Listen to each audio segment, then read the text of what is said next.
Bonjour, numéro 10 de Kiné Vidéo et merci à nouveau de nous être fidèles.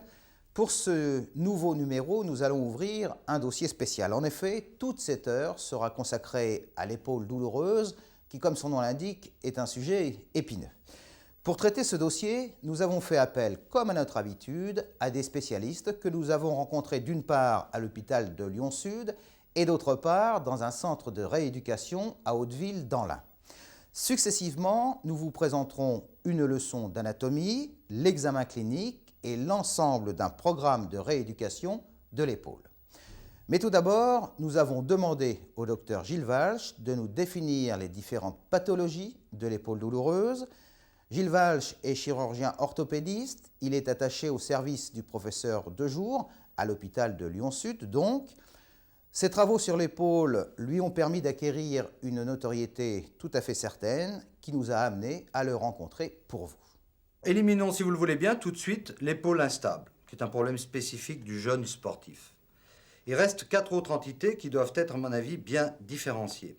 Première entité, c'est la capsulite rétractile. Ces capsulites rétractiles, vous savez qu'elles peuvent être primitives ou secondaires à une chute, à un traumatisme, à une rupture de coiffe, bref, peu importe. Les amplitudes passives sont limitées. Et c'est un cadre tout à fait particulier qui doit absolument imposer un traitement médical et conservateur avec la rééducation. La deuxième entité, ce sont les calcifications tendineuses. Là encore, c'est une entité à part, car ce sont des affections qui touchent l'adulte jeune, entre 30 et 50 ans en règle générale. Il n'y a pas de rupture de coiffe associée. Ce sont des problèmes douloureux qui s'intègrent dans le cadre d'une maladie probablement métabolique, touchant les tendons de la coiffe des rotateurs. Troisième cadre, les tendinites. Les tendinites de la coiffe, c'est un petit peu la bouteille à l'encre. C'est quoi? C'est une épaule douloureuse. Les radiographies ne mettent pas en évidence de rupture de coiffe, ne mettent pas en évidence de calcification. Ce sont des gens qui ont des douleurs pendant leur activité professionnelle ou sportive. C'est là encore une entité qui relève du traitement médical et de la rééducation dans la plupart des cas. Et enfin, dernière entité, la quatrième, ce sont les ruptures de coiffe. Alors les ruptures de coiffe, pour être schématique, je dirais que c'est comme les laxités du genou. Ça veut tout dire et rien dire. Il y a autant de différences entre une rupture du sus-épineux et une rupture du sous-scapulaire qu'entre une rupture du ligament croisé antérieur et une rupture du ligament croisé postérieur. C'est dire la nécessité de préciser les pensées lorsque l'on parle de rupture de coiffe. On doit parler de rupture du sus-épineux, partielle, totale, de rupture de la longue portion du biceps, de rupture associée, sus-épineux et long biceps. Bref, il faut être très anatomique. Et ce n'est qu'en étant anatomique, finalement, que l'on parlera tous de la même chose et que l'on pourra accorder nos violons dans le traitement. Et c'est ce que l'on doit voir au préalable au laboratoire d'anatomie sur des dissections anatomiques.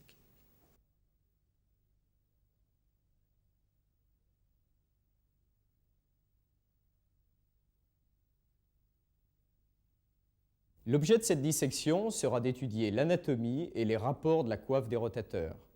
Nous verrons successivement les repères anatomiques, les muscles superficiels avec essentiellement la chape deltotrapézienne, l'espace sous-acromial, et nous terminerons sur les différents éléments qui constituent la coiffe des rotateurs. Voici les principaux repères anatomiques qu'on peut distinguer sur une épaule droite normale. En arrière, l'omoplate avec son bord spinal, la pointe de l'omoplate et son bord externe. L'épine de l'omoplate qui se prolonge en avant par l'acromion. Plus en dedans se trouve l'articulation acromio-claviculaire et la clavicule plus interne. En avant, on peut palper le bec coracoïdien relié au bord antérieur de l'acromion par le ligament acromio-coracoïdien. Ce ligament joue un rôle très important dans la pathologie du conflit. Voyons maintenant la chape deltotrapézienne et les autres muscles superficiels. On retrouve les repères osseux avec l'épine de l'omoplate en arrière, le bord externe de l'acromion et la clavicule en dedans. L'arrière est ici, l'avant est ici. La chape deltotrapézienne, le trapèze qui s'insère sur l'épine de l'omoplate et la face supérieure de la clavicule, le deltoïde qui s'insère en bas sur l'humérus au niveau du V deltoïdien. Le deltoïde est composé de 3 faisceaux. Un faisceau antérieur, dont je marque la limite antérieure au niveau du sillon deltopectoral. Ce faisceau s'insère en haut sur la clavicule et le bord antérieur de l'acromion. Le faisceau moyen, dont voici les limites, s'insère sur le bord externe de l'acromion. On retrouve sur une vue postérieure de l'épaule le faisceau postérieur du deltoïde, dont je suis la limite postérieure, qui vient s'insérer très en dedans sur l'épine de l'omoplate. On distingue à nouveau le trapèze. On aperçoit déjà le corps musculaire du sous-épineux, à son bord inférieur le petit rond. On distingue ici le grand rond, le bord supérieur du grand dorsal. On voit également ici le corps musculaire du triceps. Nous en avons terminé maintenant avec les muscles de la couche superficielle. Voyons plus en dessous ce qu'il se passe au niveau de l'espace sous-acromial. On désinsère maintenant le faisceau antérieur du deltoïde de la clavicule, du bord antérieur de l'acromion et de son bord externe. On aperçoit déjà la bourse sous-acromiale à la face profonde du deltoïde et on poursuit la désinsertion du faisceau postérieur du deltoïde sur l'épine de l'omoplate. On aperçoit déjà les ramifications du nerf circonflexe à la face profonde du deltoïde et on découvre la partie postérieure de la coiffe des rotateurs. Nous avons maintenant gonflé la bourse sous-acromio-deltoïdienne. Lorsqu'on imprime des mouvements d'ascension de la tête humérale, on voit bien ses contours, notamment sa situation plutôt antérieure. Voici les contours de la bourse.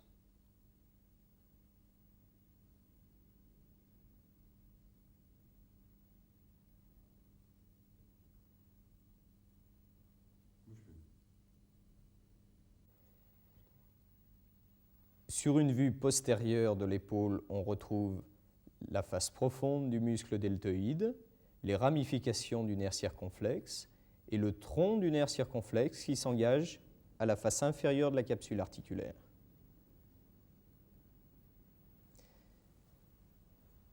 En haut, nous allons maintenant désinsérer le trapèze qu'on désinsère en avant de la clavicule, en dehors de l'acromion,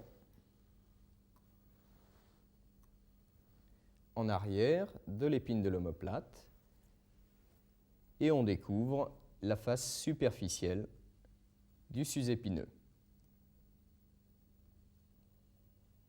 On est maintenant sur une vue antérieure de l'épaule avec le bord externe de l'acromion, la tête humérale, la coracoïde et le grand pectoral.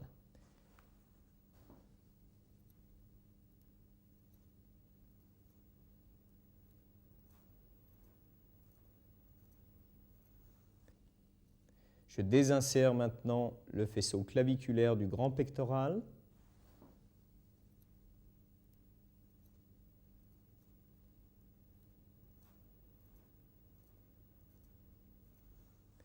Que l'on laisse en dedans. On aperçoit très distinctement le bec coracoïdien, en dedans le petit pectoral, en bas le coracobiceps. Nous sommes maintenant en gros plan sur le bec de la coracoïde, véritable carrefour d'insertion, avec en dedans le petit pectoral,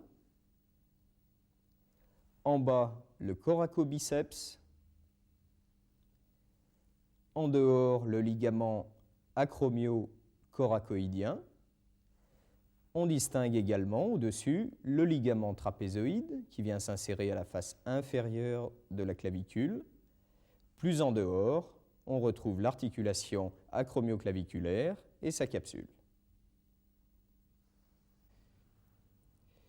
Nous allons maintenant resséquer la bourse sous-acromio-deltoïdienne. La bourse est ouverte. On suit sur le bord antérieur de l'acromion.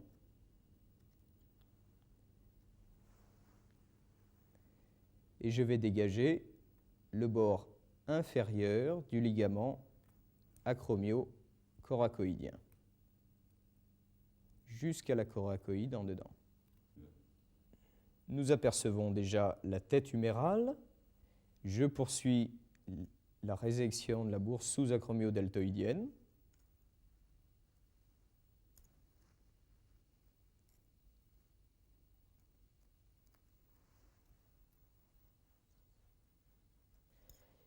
Et on aperçoit déjà l'insertion distale de la coiffe des rotateurs.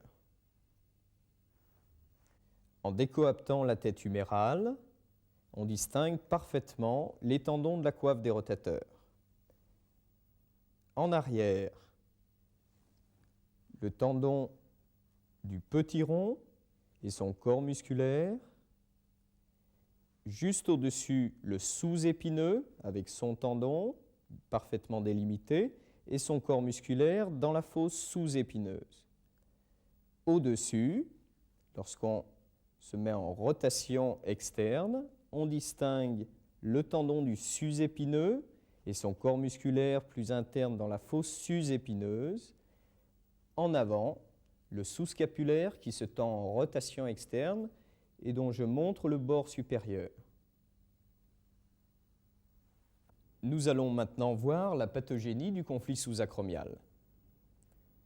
Voici en gros plan l'insertion distale du tendon sus-épineux qui apparaît parfaitement sur l'épaule décoaptée. Cette insertion entre en conflit avec le bord antéro-inférieur de l'acromion lors de l'élévation et si l'on poursuit la rotation interne avec le ligament acromio-coracoïdien, voire le bec coracoïdien en rotation interne forcée.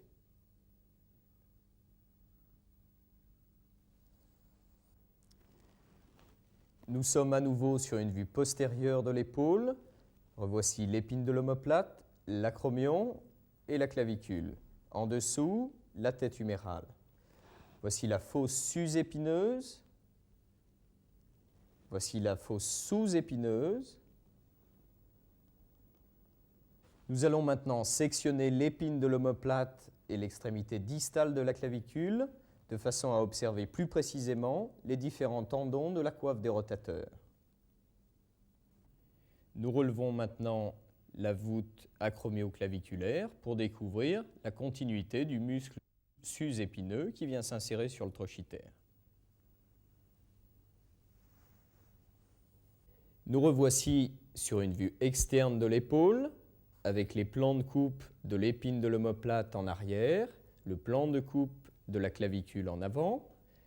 On voit ainsi la parfaite continuité des tendons de la coiffe des rotateurs, avec d'arrière en avant le tendon du petit rond et son corps musculaire, le tendon du sous-épineux et son corps musculaire plus en dedans, le tendon du sus-épineux et plus en avant, le tendon volumineux du muscle sous-scapulaire.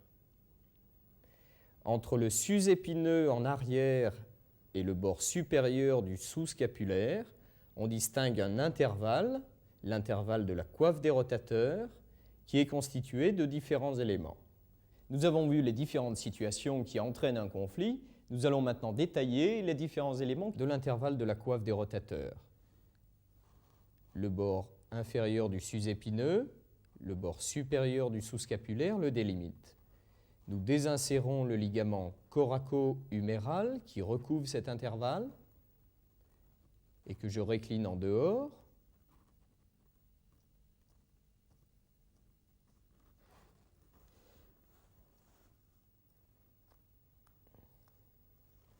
Le ligament coraco-huméral va s'insérer en dehors de part et d'autre de la gouttière bicipitale. J'ouvre ce ligament pour découvrir la portion intra-articulaire du tendon du biceps.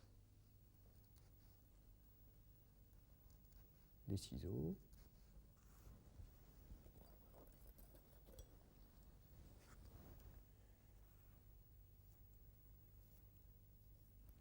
Nous distinguons clairement le tendon du long biceps dans sa situation intra-articulaire et je le dégage jusqu'à l'entrée dans sa gouttière.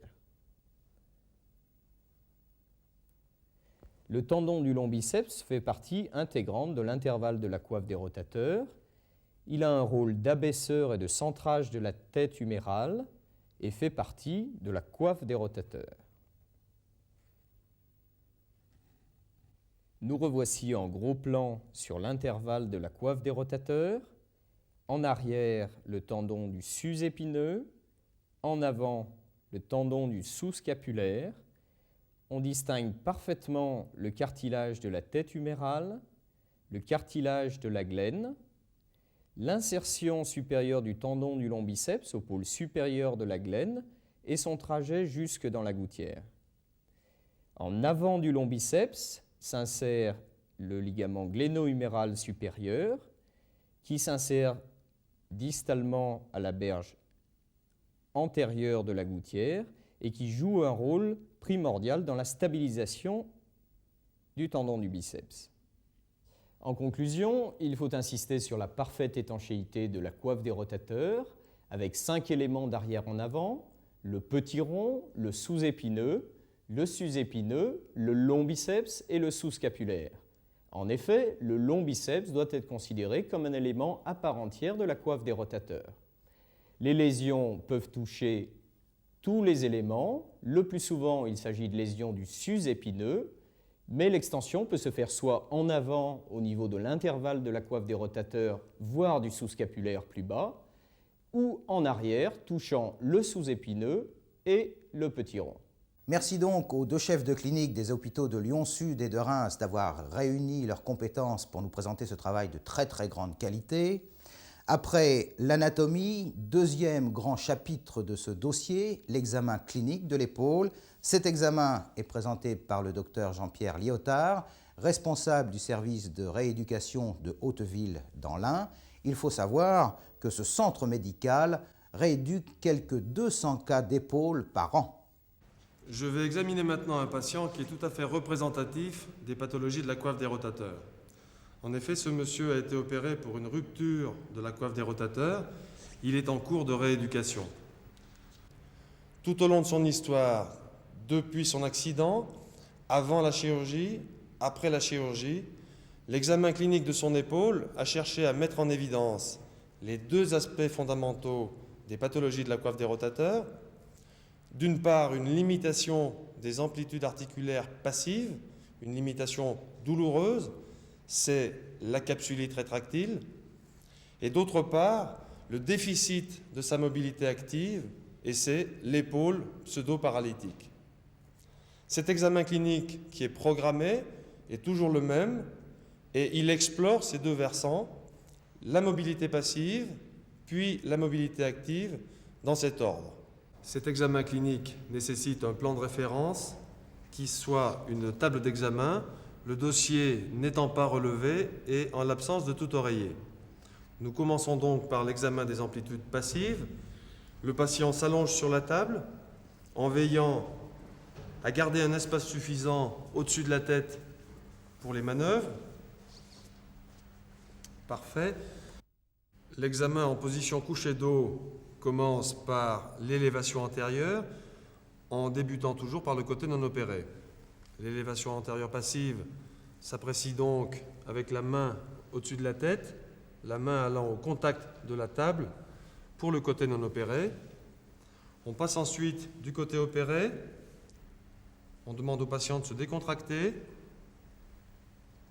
et on constate qu'on arrive à 170, la main ne touche pas le plan de référence. Après l'élévation antérieure passive, on passe à l'examen de la rotation externe passive en position RE1 coude au corps. On commence par le côté non opéré, on demande au patient de se décontracter, on maintient le coude au corps et on obtient 60 degrés facilement, sans douleur. Je passe du côté opéré, toujours coude au corps, patient détendu, et j'obtiens 45 degrés comparativement au côté non opéré. Ainsi se termine l'examen en position couchée dos pour les amplitudes passives. On passe ensuite à une position assise. Asseyez-vous au bord de la table. Pour l'examen de la troisième mobilité passive, la rotation interne. La rotation interne passive s'examine main dans le dos, en commençant toujours par le côté non opéré. Passez la main dans le dos. On apprécie le niveau atteint des 12. Revenez. On passe de l'autre côté, du côté opéré, pour la rotation interne passive. Passez la main dans le dos. Qui est plus difficile de ce côté? On apprécie le côté atteint, L5. Revenez. L'examen des mobilités passives est maintenant terminé. J'examine maintenant la mobilité active avec une rotation externe globale en RE1 coude au corps, une rotation externe plus spécifique en RE2 dans le plan de l'omoplate, et enfin l'élévation antérieure active, toujours dans le plan de l'omoplate. Rotation externe, RE1 coude au corps, bien classique. Le patient écarte les bras, les coudes restent au corps. 60 degrés du côté non opéré, 45 degrés de l'autre côté. On passe ensuite à la rotation externe en RE2, dite position de patte dans le plan de l'omoplate. Patient tout à fait décontracté, vous venez toucher ma main. Allez-y à fond. On note l'amplitude, 110 degrés. On passe au côté opéré, même position. Laissez-vous aller. Patient décontracté, venez toucher ma main. On note l'amplitude, 80 degrés, donc déficit d'amplitude. Laissez aller, la manœuvre peut être un peu douloureuse. On passe ensuite à l'élévation antérieure. Dans le plan de l'omoplate, on commence par l'épaule non opérée. Levez le bras. Le plan de l'omoplate est choisi par le patient, 180 degrés. Descendez. On passe au côté opéré. Allez-y. On note l'amplitude atteinte au-delà de 150 degrés. Redescendez. Et on redemande la manœuvre pour examiner le rythme de l'omoplate. Allez-y. On recherche notamment l'élévation de l'épaule, du moignon de l'épaule. Redescendez à vitesse naturelle. Recommencez une fois. On va rechercher la notion d'un accrochage, soit à la montée, ça n'est pas le cas. Redescendez, soit à la descente, qui est légèrement douloureuse. L'examen de la mobilité active est terminé. Le testing de la coiffe des rotateurs intéresse 4 tendons, le sus-épineux, le sous-épineux, le sous-scapulaire et le long biceps. Le testing du sus-épineux se fait dans la position de job avec, c'est essentiel, une rotation interne, les 2 pouces en bas. Tenez cette position, on va imprimer une résistance, résister, et le patient ne résiste pas du côté atteint. Le signe de job est positif pour le sus-épineux. Le testing du sous-épineux s'effectue dans la position spécifique dite de patte, que nous connaissons déjà. Le patient vient toucher ma main et maintenant me résiste. On apprécie la résistance du côté 5, qui est normale. On passe du côté opéré. Le patient se décontracte. Venez toucher ma main. Restez, résistez. Et on apprécie la résistance et la douleur provoquée.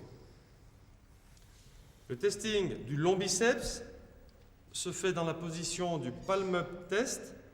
Détendez-vous. Et on va apprécier la résistance dans cette position.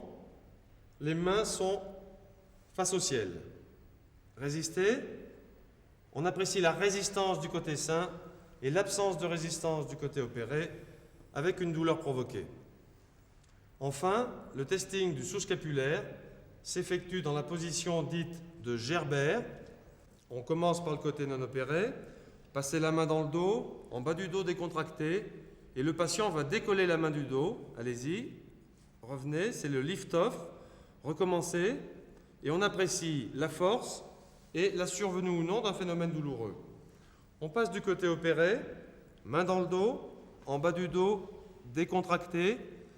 Le patient décolle la main du dos, revenez, et on apprécie à nouveau l'absence de force et la gêne douloureuse ressentie par le patient. Notre examen est maintenant terminé. Il sera bien sûr complété à un moment ou à un autre par la recherche des points douloureux et celle des amyotrophies. il ne comportera pas la recherche d'une instabilité. Cet examen oriente et guide la rééducation. En effet, on s'orientera plutôt vers une récupération des amplitudes passives complètes et indolores s'il s'agit d'une capsulite rétractile, et plutôt vers la récupération d'une mobilité active s'il s'agit d'une épaule pseudo-paralytique, par exemple une rupture de la coiffe des rotateurs. Cet examen très simple, qui est répété sans problème, va permettre de suivre aussi bien une épaule avant une intervention chirurgicale qu'une épaule après intervention chirurgicale. L'examen clinique que nous venons de voir a permis de définir la pathologie et c'est cet examen qui va permettre également d'orienter le programme de rééducation. Cependant, avant de voir cette rééducation proprement dite, je vous propose de retrouver le docteur Gilles Walch qui va évoquer les traitements applicables aux différents cas d'épaules douloureuses. Le traitement est bien sûr déterminé par le diagnostic, donc par les différentes entités. Tout d'abord, la capsulite rétractile. La capsulite rétractile constitue l'affection la plus difficile à traiter au niveau de l'épaule. C'est souvent un drame psychologique, familial, professionnel, chez des personnes qui souffrent en permanence et que l'on arrive très difficilement à calmer. C'est donc le domaine d'élection d'un traitement conservateur, médical et kinésithérapique.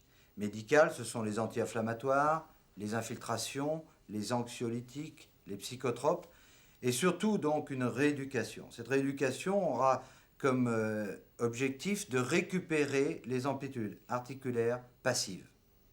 Cela sous-entend donc que l'on ne doit pas travailler en actif. Cette rééducation peut s'aider de la physiothérapie, bien entendu, sous toutes ses formes, et surtout, si possible, de la balnéothérapie. La rééducation dans l'eau est en effet beaucoup moins douloureuse pour ces personnes et leur permet de récupérer peut-être plus facilement leurs amplitudes passives. Donc, il y a une notion qui doit être fondamentale, quelle que soit l'étiologie de la capsulite rétractile, qu'elle soit traumatique, qu'elle soit due à une rupture de coiffe, qu'elle soit due à une calcification, peu importe. Un seul but, récupérer la souplesse de l'épaule, et c'est au kinésithérapeute de travailler en douceur. Donc voilà en ce qui concerne la capsulite rétractile. Maintenant, en ce qui concerne les calcifications tendineuses. Alors, les calcifications tendineuses, c'est tout à fait différent. Nous avons vu qu'il s'agissait d'une entité à part, une entité qui est finalement définie par la radiographie. Il existe des calcifications dans l'espace sous-acromial, entre l'acromion et la tête humérale, c'est-à-dire dans les tendons de la coiffe des rotateurs. C'est une définition purement radiographique. Sur le plan thérapeutique, là encore, le traitement doit être conservateur. Traitement médical contre la douleur, traitement contre l'inflammation et la rééducation. Dans la rééducation, là encore, la physiothérapie et le travail des abaisseurs de la tête humérale. Le travail des abaisseurs de la tête pour éviter que se produise un conflit entre la calcification tendineuse et la voûte sous-acromiale. Alors maintenant, troisième cas de figure, ce sont les tendinites. Alors les tendinites, le traitement est beaucoup plus difficile. Il reste médical et il est certainement plus difficile compte tenu des gens chez lesquels ça survient. Il s'agit surtout de sujets très actifs, qui travaillent, qui ne veulent pas s'arrêter, qui ont des douleurs à répétition de l'épaule. Donc je dirais que le premier traitement, ça devrait être le repos de l'épaule, si tant est qu'on puisse l'obtenir. On ne peut qu'exceptionnellement l'obtenir correctement, et donc on a recours au traitement médical habituel et à la rééducation, peut-être en insistant sur les étirements ou sur la rééducation propriocentrique que Jean-Pierre Lyotard a développée à l'interdépartemental d'Hauteville. C'est une rééducation qui intègre à la fois une notion de centrage de la tête humérale, centrage actif et proprioceptif, et puis une notion de travail excentrique des tendons de la coiffe des rotateurs. Alors maintenant, on va aborder le quatrième cas de figure, peut-être même le plus important. Il s'agit de la rupture de coiffe. Alors, la rupture de la coiffe des rotateurs, c'est un vaste problème. Pour le schématiser, il faut se référer à une radiographie simple, de face, en rotation neutre. Notre critère essentiel est le pincement sous-acromial. Dès que nous reconnaissons un pincement sous-acromial, c'est-à-dire que l'espace entre l'acromion et la tête humérale est inférieur à 7 mm, dans notre expérience, les réparations des tendons échouent. Donc, nous allons distinguer très nettement deux cadres. Le cadre des gens qui ont un pincement sous-acromial, je dirais des ruptures massives, où on est pratiquement à un stade dépassé, et le cadre des gens qui n'ont pas de pincement sous-acromial. Alors, lorsqu'il existe un pincement sous-acromial, comme je vous l'ai dit, les réparations sont difficiles. Les tendons sont en règle générale très usés, rétractés, et le geste chirurgical ne redonne pas de force. Autrement dit, on risque d'imposer à des gens une rééducation très longue, uniquement pour qu'ils n'aient plus mal à l'épaule et pour qu'ils récupèrent une mobilité active correcte.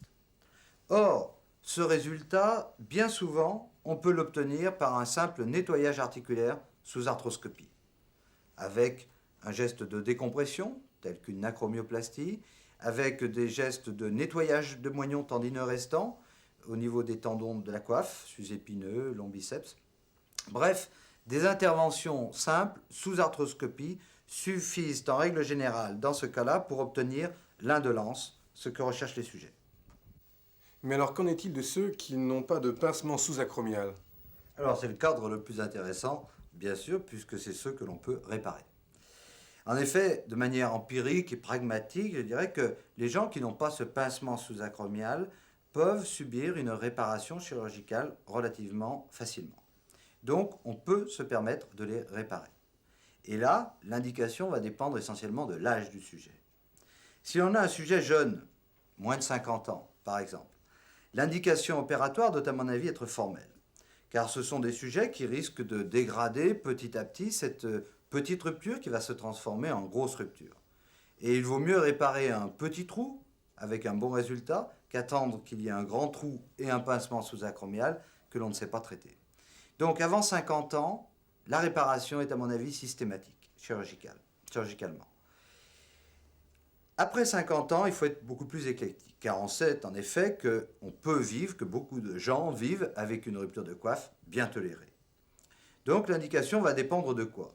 Avant tout de la motivation du sujet, de ses activités, de l'importance de la rupture, et c'est en fonction de ces différents éléments que l'on prendra une décision. Si l'on s'oriente vers un traitement conservateur, qu'est-ce qu'on va chercher à obtenir? D'une part, l'indolence, on connaît le traitement habituel, et d'autre part, une compensation musculaire. Et ça, c'est la rééducation. Compensation musculaire pour éviter que la tête humérale ne continue à ascensionner. Il va donc falloir renforcer les muscles abaisseurs de la tête humérale et les muscles de la coiffe qui n'ont pas été touchés, et ce sont les rotateurs internes ou externes. Alors donc, la réparation chirurgicale est faite.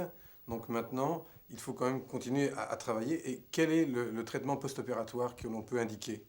Alors, pour les cas donc, que l'on opère, ce sont ces sujets donc, motivés, effectivement. Et vous avez raison de soulever le problème des suites post-opératoires, car c'est un problème essentiel. Le geste chirurgical, je dirais, compte pour moins de 50% dans le résultat. Au moins 50% de celui-ci est obtenu par la rééducation post-opératoire. On ne peut pas opérer une coiffe des rotateurs sans une équipe de rééducateurs et de kinésithérapeutes entraînés à ce type de pathologie. On va à l'échec. Alors, ce traitement post-opératoire, il y a deux manières de le concevoir.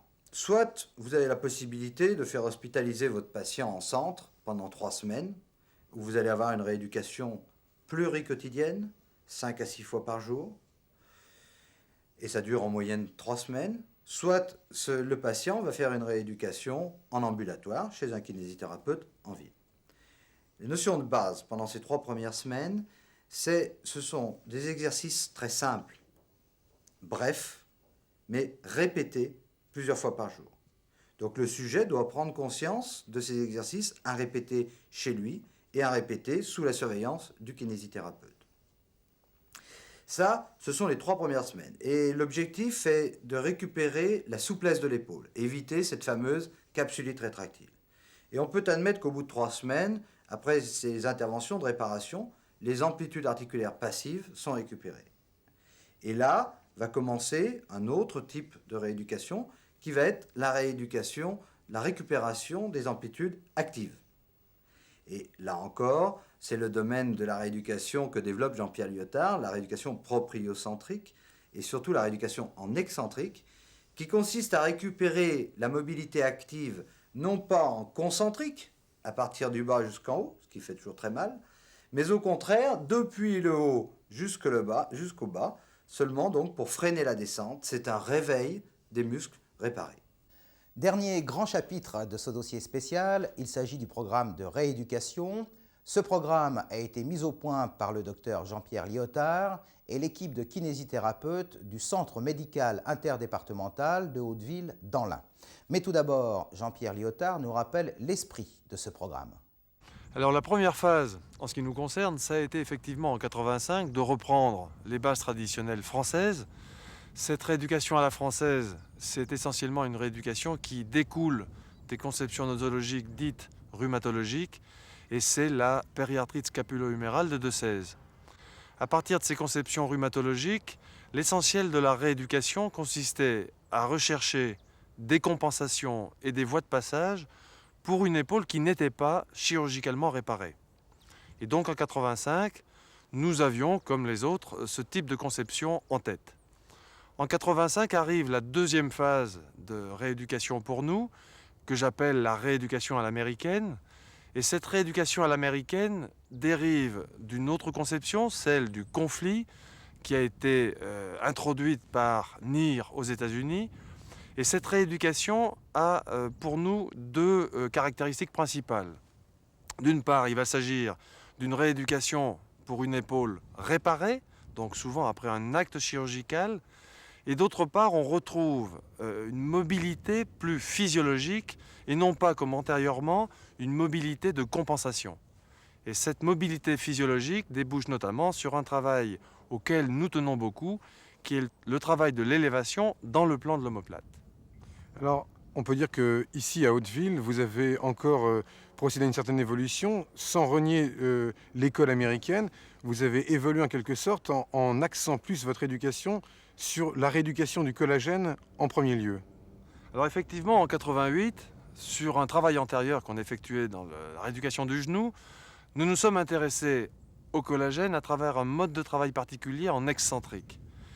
Cette évolution fait que nous sommes entrés encore plus dans une rééducation qui se préoccupe de principes anatomiques. Et cette rééducation du collagène, c'est essentiellement, par différentes techniques que nous verrons tout à l'heure, le moyen d'optimiser la cicatrisation des lésions tendineuses avant ou après chirurgie. Alors, cette rééducation particulière à Hauteville, en quelque sorte, qu'est-ce qu'elle a de particulier, qu'est-ce qu'elle a de plus que les autres? Alors, cette rééducation particulière du collagène est essentiellement basée sur un travail en excentrique. C'est un travail qui est bien connu traditionnellement.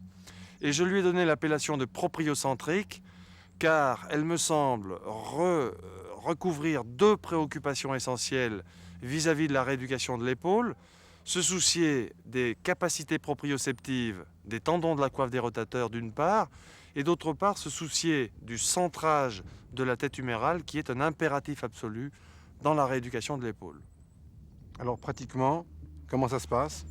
Alors en pratique, il faut redire que la rééducation comprend toujours deux phases principales. Une phase de récupération des amplitudes passives qui précède la phase de récupération de la mobilité active. Cette rééducation propriocentrique, essentiellement, s'est intéressée à la mobilité active, car la récupération de cette mobilité active était celle qui nous posait le plus de problèmes.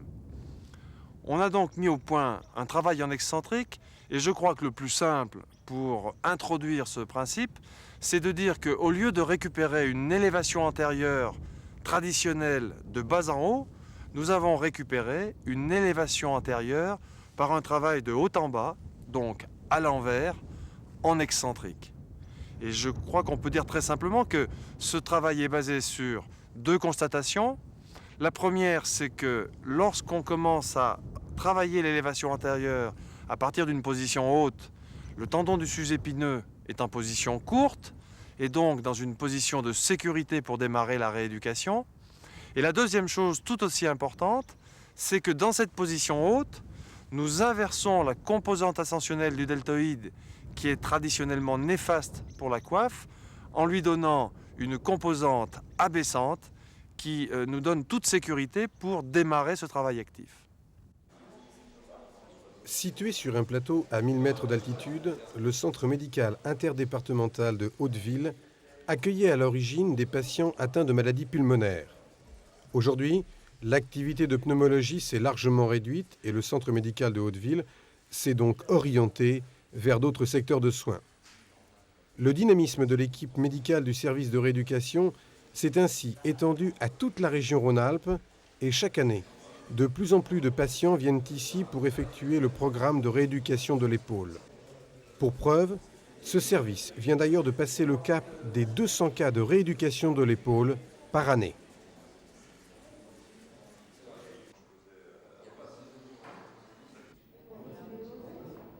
Le grand principe de toute rééducation de l'épaule est l'obtention des amplitudes passives totales avant tout travail actif. Et de façon imagée, on peut dire qu'on ne démarre pas en voiture sans enlever préalablement son frein à main. À partir de cela, deux cas de figure vont se présenter. D'abord, des patients qui auront une limitation de leur amplitude passive. Ce sera le cas chez les sujets non opérés, c'est la capsulite rétractile. Ce sera également le cas chez les sujets opérés, c'est la phase post-opératoire immédiate. Deuxième cas de figure, des patients qui présentent une limitation de leur mobilité active. Ce sont les sujets qui sont en immobilisation active totale, c'est l'épaule pseudo-paralytique. C'est également le cas des sujets opérés qui se trouvent dans la deuxième phase de récupération active qui fait suite à la phase de récupération de la mobilité passive. Nous travaillerons la récupération de la mobilité passive à partir de 4 mouvements.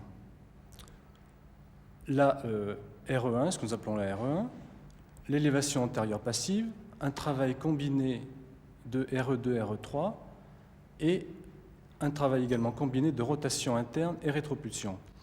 Premier mouvement, c'est le travail de la RE1, donc la rotation externe coude au corps, où le sujet est sanglé. Par l'intermédiaire d'un bâton, il se mobilise en rotation externe. Nous veillerons dans ce mouvement à ce qu'il n'y ait pas de compensation au niveau du coude en réalisant une extension associée. Nous veillerons également à ce qu'il n'y ait pas de compensation au niveau du poignet. Le sujet est sanglé afin d'éviter une abduction qui pourrait être réalisée de façon parallèle à la rotation externe. Deuxième mouvement, c'est l'élévation antérieure passive que nous allons d'abord travailler par l'exercice du penché en avant où les bras sont complètement relâchés. Le sujet donc se mobilise de façon passive en inclinant tout simplement le tronc, l'amplitude du mouvement étant due à la souplesse des ischio-jambiers. Et nous obtenons ainsi à travers cette mobilisation une amplitude de 80 à 90, voire 120 degrés.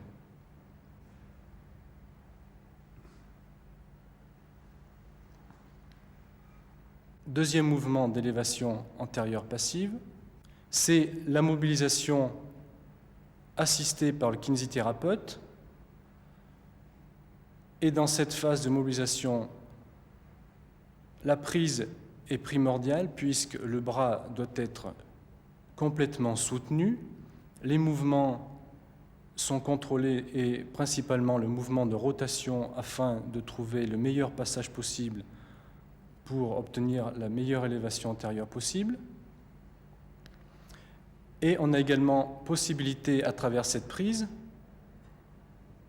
de provoquer un abaissement de la tête humérale afin de permettre un meilleur passage de la coiffe sous la voûte sous-acromiale. Troisième mouvement pour récupérer cette élévation antérieure passive, c'est le mouvement du glissé sur table.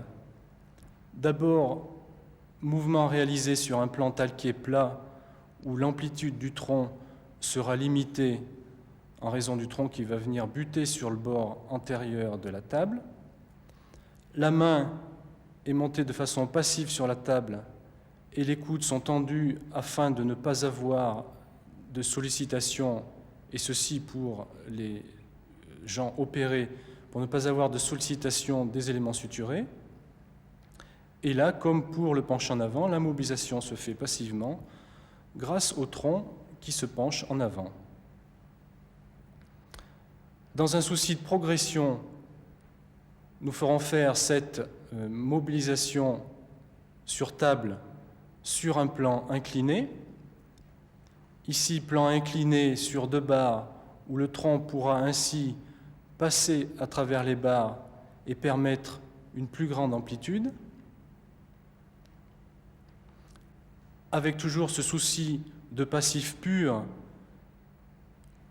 où le patient mettra sa main sur la barre, partira d'une position horizontale et maintiendra les coudes tendus afin, et là encore pour les sujets opérés, de ne pas solliciter les éléments suturés.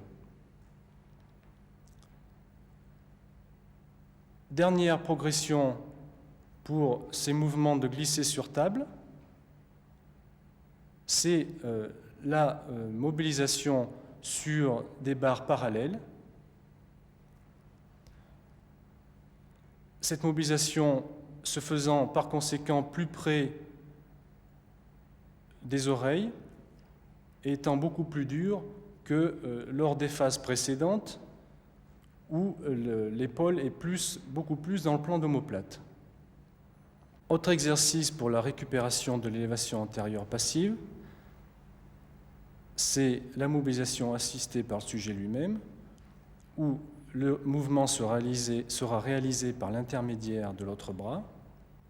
Cette mobilisation sera débutée pour les sujets opérés lorsque il y aura obtention de 120-130 degrés d'élévation antérieure afin de supprimer la zone de mobilité 0,90 où il pourrait y avoir participation des éléments suturés.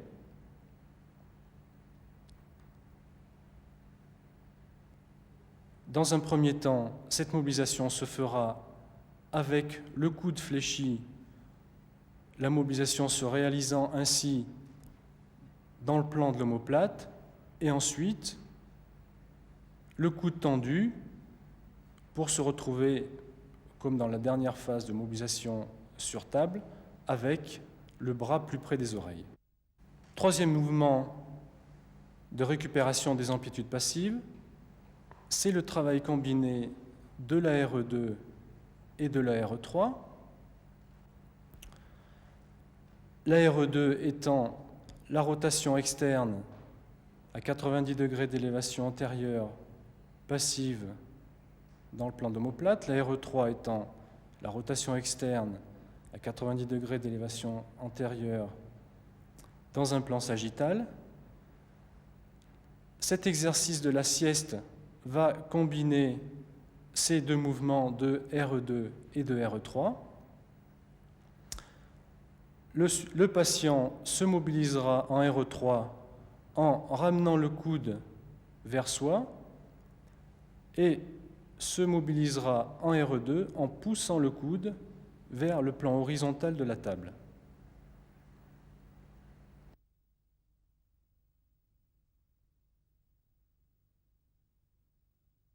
Quatrième et dernier mouvement pour cette récupération des amplitudes passives, c'est le travail combiné de la rotation interne et de la rétropulsion. C'est le mouvement tout simple où le sujet passe sa main dans le dos.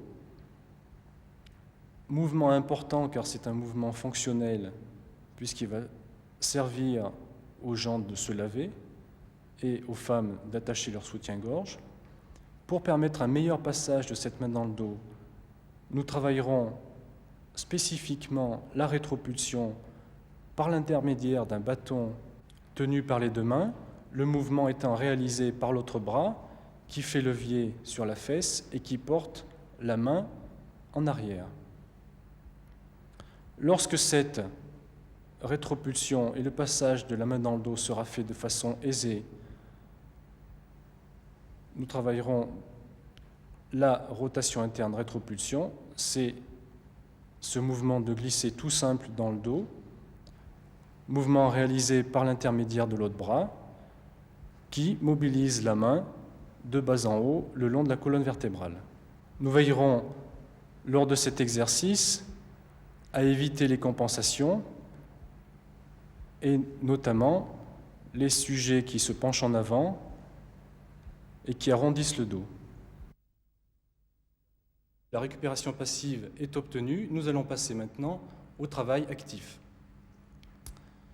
Ce travail actif va s'effectuer à 150 degrés d'élévation antérieure passive, ceci afin de mettre le sus-épineux en course interne, et nous demanderons de baisser le bras de façon à nous diriger vers une course longue du sus-épineux. Le travail actif débute d'abord par des stabilisations au zénith, table inclinée à 30 degrés par rapport à la verticale afin de se retrouver dans l'amplitude de 150 degrés. Le bras est monté passivement jusqu'à cette position au zénith afin de ne pas travailler en concentrique et à ne pas solliciter les éventuelles sutures lorsqu'on a affaire à des sujets opérés. Une fois cette stabilisation au zénith obtenue, va débuter une mise en tension légère du sus-épineux en demandant au sujet de passer en avant de la verticale. Ceci plusieurs fois, il revient en arrière, il passe en avant, le sus-épineux est mis en tension. Une fois ceci acquis, nous allons commencer le travail en descente. Le kinésithérapeute monte toujours de façon passive le bras pour les mêmes raisons, donc cette non mise en tension des éléments suturés éventuels. Et le sujet commence à travailler coude fléchi dans la descente, la progression commençant à se faire en limitant l'amplitude du mouvement, donc en arrêtant le mouvement dans la descente. Petit à petit, le sujet descendra de plus en plus bas et passera cette zone un petit peu fatidique de 90 degrés où l'on va retrouver éventuellement le conflit. Ce travail avec le kiné est important car on doit rechercher absolument le meilleur passage pour la descente, passage qui va se situer avec très souvent un léger écartement du corps et une rotation interne de l'épaule. Dans un deuxième temps, donc, lorsque le sujet aura compris parfaitement le mouvement, il pourra le réaliser tout seul, toujours en montant de façon passive le bras,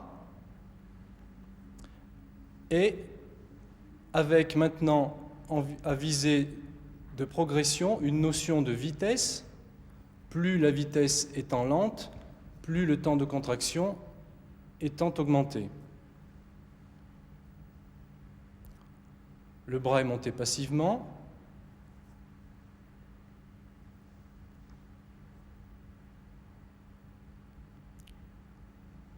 Et le sujet passe en léger écartement du tronc dans le plan de l'omoplate avec une rotation interne.